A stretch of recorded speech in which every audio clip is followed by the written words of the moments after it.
Hello students, welcome to my channel study with Shiksha. आज हम पढ़ेंगे क्लास 12th का फ्लेमिंगो बुक का चैप्टर लोस्ट स्प्रिंग के क्वेश्चन आंसर। स्टार्ट करते हैं। फर्स्ट क्वेश्चन है हमारा, what is Saheb looking for in the garbage dumps? Where is he and where has he come from?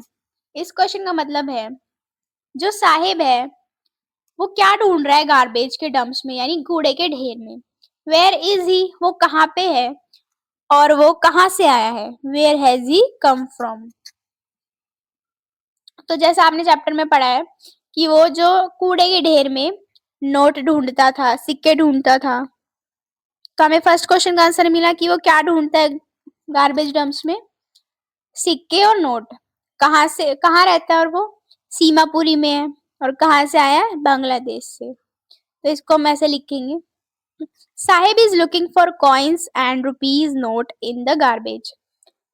He is in Seemapuri, वो कहाँ है, सीमापुरी में, जो कहाँ पे है, हमारे दिल्ली में ही। He has come from Bangladesh, और वो बांग्लादेश से आया है। नेक्स्ट क्वेश्चन है, what explanation does the author offer for children not wearing footwear? कि जो हमारी ऑथर है उसने क्या एक्सप्लेनेशन दी है जो बच्चे फुटवेयर नहीं पहनते, यानी चप्पल जूते नहीं पहनते, उनके लिए। तो उन्होंने बताया था चैप्टर में कि ये उनका ट्रेडिशन है, चप्पल ना पहनना, जूते ना पहनना उनका ट्रेडिशन है, क्योंकि वो मानते थे अगर हम चप्पल जूते नहीं पहनेंगे तो हमें कुछ पैसे मिल जाएंगे, लोग हम पे दया करेंगे और हमें पैसे ऑफर करेंगे, और ये उनका ट्रेडिशन है। तो इसको हम लिखेंगे ऐसे, according to the author it is a tradition to stay barefoot. ये उनका ट्रेडिशन है, चप्पल ना पहनना, जूते ना पहनना। It is not lack of money, ना कि पैसों की कमी। People who see these children barefoot feel pity, जो इनको बिना जूते चप्पल के देखते थे वो उनपे दया करते थे। And often give them some money or something to eat, और अक्सर उन्हें कुछ खाने के लिए और कुछ पैसे दे दिया करते थे। नेक्स्ट क्वेश्चन है, is Sahib happy working at the tea stall? Explain. क्या जो साहिब था वो खुश था टी स्टॉल पे काम करके? इसका आंसर है नो। जो साहिब था वो खुश नहीं था, क्योंकि जब वो रैग पिकिंग करता था तो उसके पास फ्रीडम थी और वो अपनी मर्जी का मालिक था। लेकिन जब वो टी स्टॉल में काम कर रहा है तो वो ना तो अपनी मर्जी से काम कर सकता, ना ही उसके पास फ्रीडम है। उसको किसकी इंस्ट्रक्शन फॉलो करनी पड़ेगी, ऑनर की। तो इसको हम ऐसे लिखेंगे, no Saheb is not happy working at tea stall, कि वो खुश नहीं था टी स्टॉल पे काम करके। He has lost his freedom, उसने अपनी फ्रीडम खो दी है। Earlier even though he was a rag picker he was master of his own will. बेशक वो पहले क्या था, रैग पिकर, लेकिन वो अपनी खुद की मर्जी का मालिक था। ऑन विल मतलब अपनी मर्जी का मालिक। But now he work under the instruction of tea shop owner, लेकिन अब उसे जो टी स्टॉल के ओनर की इंस्ट्रक्शन, मतलब उसकी बात के अनुसार ही काम करना पड़ेगा। नेक्स्ट क्वेश्चन है, what makes the city of Firozabad famous? कि जो सिटी है फिरोजाबाद उसे क्या फेमस बनाता है? तो एक तो ग्लास इंडस्ट्री के लिए फेमस है और अपनी बैंगल्स के लिए। तो ऐसे लिखेंगे, the city of Firozabad is famous for its bangles.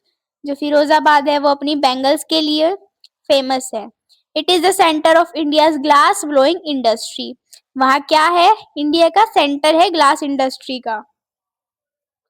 Next question है, mention the hazards of working in the glass bangle industry. कि क्या क्या परेशानियां झेलनी पड़ती हैं वहां के वर्कर्स को। हजार्ड्स, क्या क्या दिक्कतें हैं जो ग्लास बैंगल इंडस्ट्री के वर्कर्स को आती है। तो वहां क्या होता है, एक तो हाई टेम्परेचर होता है, और जो उसके पार्टिकल्स है ग्लास के वो उनकी आईज में भी घुस जाते हैं, जिससे उनकी आईज को डैमेज कर देते हैं। तो हम कैसे लिखेंगे इसको, workers have to work near furnace at very high temperature. जो वर्कर्स है उन्हें फर्नेस के पास, भट्टियों के पास हाई टेम्परेचर पे काम करना पड़ता है। The workers lose their eyes, जिसकी वजह से उनकी आंखें खराब हो जाती है हाई टेम्परेचर में काम करने की वजह से। Dust of glass polishing also cause severe damage to their eyes. जो ग्लास के पार्टिकल्स है वो उनकी आंख को भी खराब करते हैं, डैमेज करते हैं बहुत।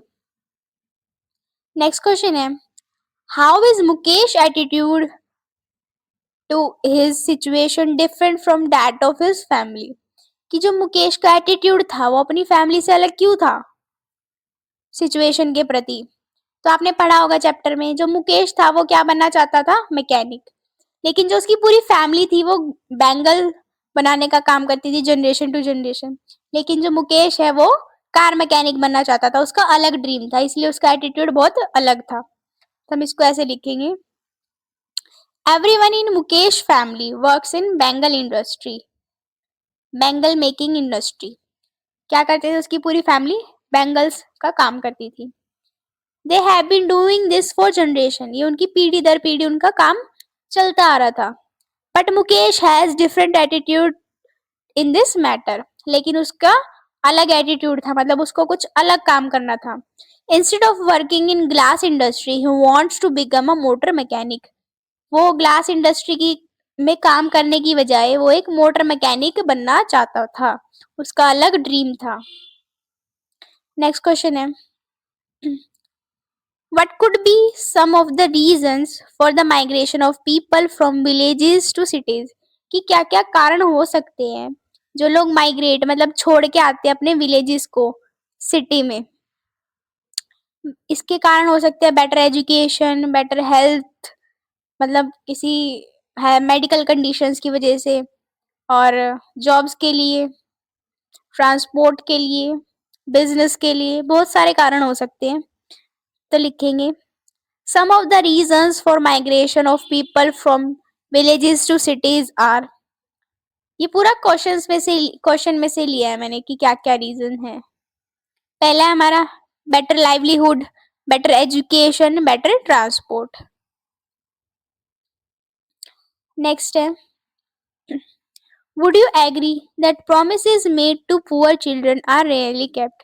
क्या आप इससे एग्री करते हो कि जो पुअर बच्चों से प्रोमिसेस किए जाते हैं वो बहुत कम पूरे किए जाते हैं? Why do you think this happens in the incidents narrator in the text? कि आपको क्या लगता है जो नरेटर ने अपने इंसिडेंट बताया है उसके प्रति आपको क्या लगता है?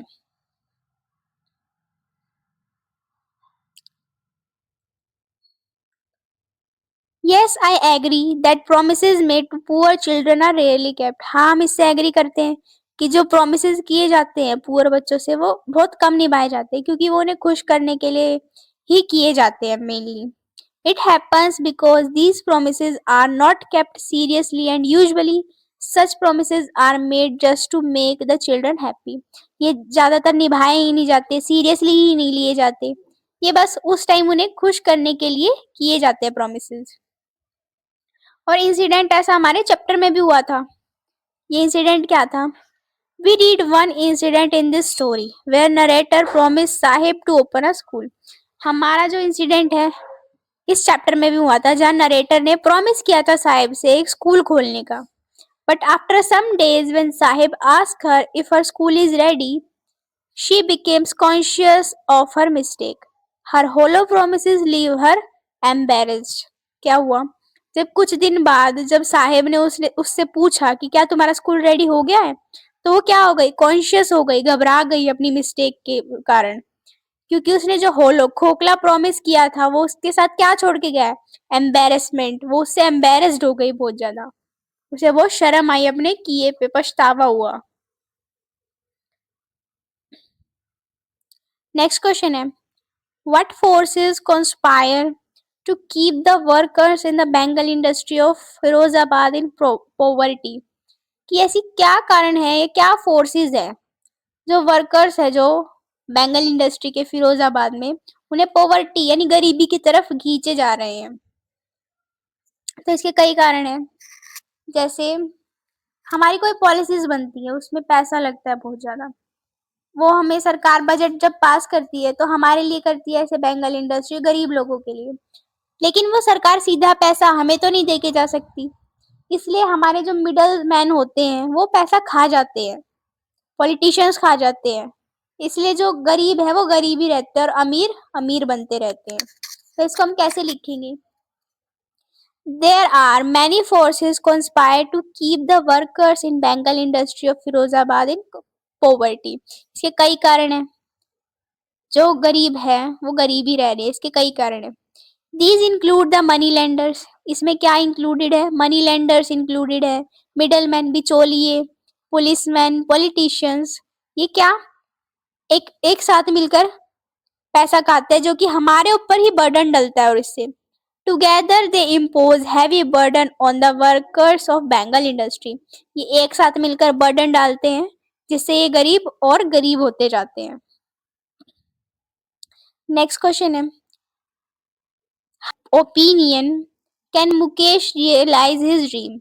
कि हमारे ओपिनियन से, हमारा क्या ओपिनियन है इसके प्रति कि मुकेश अपना कैसे ड्रीम पूरा कर सकता है मैकेनिक बनने का? डिटर्मिनेशन से, यानी हार्ड वर्क और कड़ी मेहनत से वो अपना ड्रीम पूरा कर सकता है। तो इसको हम कैसे लिखेंगे बना के? Mukesh was different from the others of his community. Mukesh क्या था? सबसे अलग था अपनी कम्युनिटी में। By daring to dream he has already taken the first step towards a big change. उसने क्या सपना देखा था, ये उसका पहला स्टेप बन चुका था एक बड़े चेंज के लिए। He wants to become a motor mechanic and drive a car. वो क्या बनना चाहता था? मोटर मैकेनिक और कार चलाना चाहता था। He can realize his dream with determination and hard work. वो अपना ड्रीम कैसे पूरा कर सकता था? डिटर्मिनेशन और हार्ड वर्क, कड़ी मेहनत और लगन के साथ। There might be many obstacles on his way. उसके बीच में बहुत सारी मुश्किलें आएंगी। ऑब्स्टेकल्स मतलब मुश्किलें, उसके रास्ते में बहुत सारी मुश्किलें आएंगी। But a strong willpower will make him move towards the way to success. लेकिन जो strong इच्छा शक्ति, विल पावर मतलब इच्छा शक्ति, कुछ कर दिखाने की इच्छा, अगर उसमें strong होगी, कुछ करने की इच्छा, तो वो क्या सक्सेस की तरफ बढ़ सकता है। The fact that he is willing to walk a long distance in order to learn the vocation underline his firm resolve. उसे क्या सफलता की तरफ उसे बहुत लंबा डिस्टेंस चलना पड़ेगा। पहले तो उसे लर्न करना पड़ेगा ये काम, वोकेशन मतलब काम सीखना पड़ेगा, अपनी गलतियों को ठीक करना पड़ेगा, रिजॉल्व करना पड़ेगा। The only thing left for him to do is to make that first journey to that garage and request the owner to take him in and guide and direct him on his journey as a mechanic. पहला step क्या लेना पड़ेगा उसको? अपनी journey का जो first step है उसे गैरेज में जाना पड़ेगा पहले तो, और वहां के ओनर को रिक्वेस्ट करनी पड़ेगी कि मेरे को एज अ वर्कर रख लो और क्या मेरे को गाइड करो, डायरेक्ट करो मैकेनिक की जर्नी के लिए, क्योंकि काम तो वही सिखाएंगे, उसे तो आता नहीं है कुछ, इसीलिए उसे सीखना पड़ेगा ये सब कुछ। ये उसकी क्या होगी? बहुत डिटर्मिनेशन और हार्डवर्क भरी जर्नी होगी, ऐसे वो अपना जो ड्रीम है पूरा कर सकता है। नेक्स्ट क्वेश्चन है, why should child labour be eliminated and how? ये जो चाइल्ड लेबर है वो क्यों एलिमिनेटेड होनी चाहिए और कैसे? किसका आंसर है? Child labour should be eliminated because it does not let them live their childhood, क्योंकि वो उनको बच्चों को अपना जो बचपन है वो जीने ही नहीं देती। The age when they are suppose to read, play, enjoy, जब जिस एज में उन्हें खेलना चाहिए, पढ़ना चाहिए, एंजॉय करना चाहिए, goes in working for a little money, वो किस लिए जा रहे हैं? थोड़े पैसे के लिए काम करने जा रहे हैं, जिस एज में उन्हें पढ़ना चाहिए, खेलना चाहिए। कैसे एलिमिनेट कर सकते हैं हम इसको? Child labour can be eliminated only through the serious efforts on the part of government. जब भी एलिमिनेटेड हो सकती है जब गवर्नमेंट इस पे सीरियस एक्शंस ले, एनजीओज ले, कोऑपरेटिव सोसाइटीज इस पे कुछ एक्शंस ले, और पॉलिटिकल लीडर्स, ना कि सिर्फ कानून पास करके। Mere passing of laws will not help, मतलब जो कानून है सिर्फ वही हेल्प नहीं करेंगे, हमें इसके खिलाफ कड़े कानून बनाने पड़ेंगे और कुछ या तो हमें उन्हें जेल में डालना पड़ेगा जो बच्चों से काम करवाते हैं, जब ही कुछ हो सकता है। और जो पॉलिटिकल लीडर्स हैं उन्हें इनके बारे में आवाज उठानी चाहिए ज्यादा से ज्यादा, जब ही चाइल्ड लेबर एलिमिनेटेड होएगी, नहीं तो नहीं हो सकती। समझ आया होगा। वीडियो अच्छी लगी तो लाइक करें, शेयर करें, कमेंट करें। Thank you for watching. और लास्ट में सब्सक्राइब करें स्टडी विद शिक्षा।